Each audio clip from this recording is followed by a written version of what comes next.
Okay, good morning everybody. It's great to see you all here. I'll give you a moment so everybody can find a seat who wants one.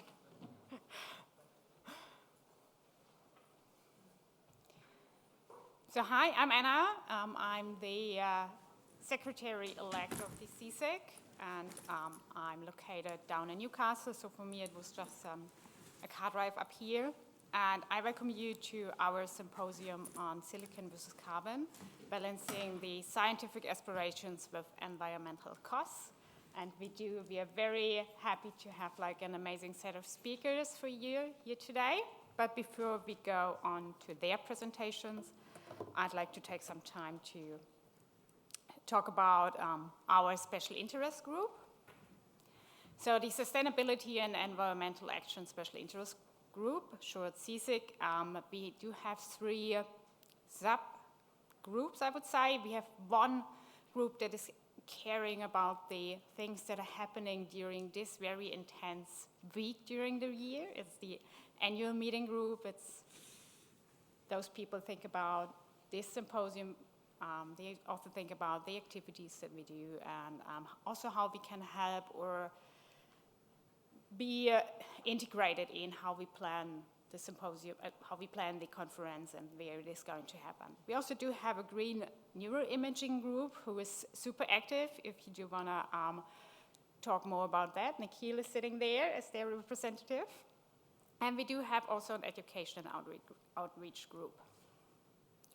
So let's get into a bit more into the data. So as you can see here, depending on the location of such a big conference, it is having a different environmental impact. So normally, being located in Australia, normally going to an international conference means a very long haul for me, but often it's a shorter haul for other people. But having a conference, for example, in a country like Australia means that apparently, or I just assume a lot of you had to fly very long. And so this is one of the main carbon impacts of conferences. The green neuroimaging working group is working on another bit where we do as researchers have a carbon impact, and this is the things that we do daily.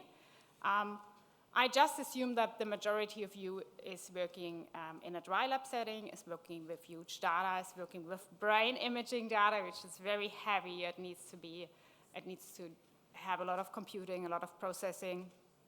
And so our working group looked into what is like the best pre-processing tool in terms of carbon impact. And the Education and Outreach Committee or subgroup is doing the socials, for example. They're getting the info together. When you had like a look into the emails you got before the conference, there was one kind of like pointing out what you can do to make your stay here more sustainable. Bring your own cup when you get your coffee. Just kind of like walk between getting lunch and coming back to the conference. So, and because we do care about the environment and the carbon impact of what we do, we had a long thought about the speakers we asked to join us for the symposium, and we decided it would be the best way to go would be to invite speakers that are located here in Australia, to avoid somebody coming in who might have normally not attended OHBM, adding an additional flight. So we are very lucky to have speakers joining from Melbourne, from Armidale, and from Brisbane. And this is just like a very roughly done comparison of the carbon footprint of this symposium compared to the other symposiums I assume you have been to.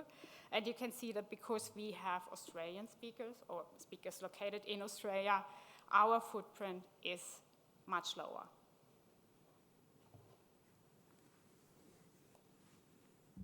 So at the first one up will be Professor Meng Law, and he will talk about why MRI and AI in imaging is not environmentally sustainable and what can we do about it.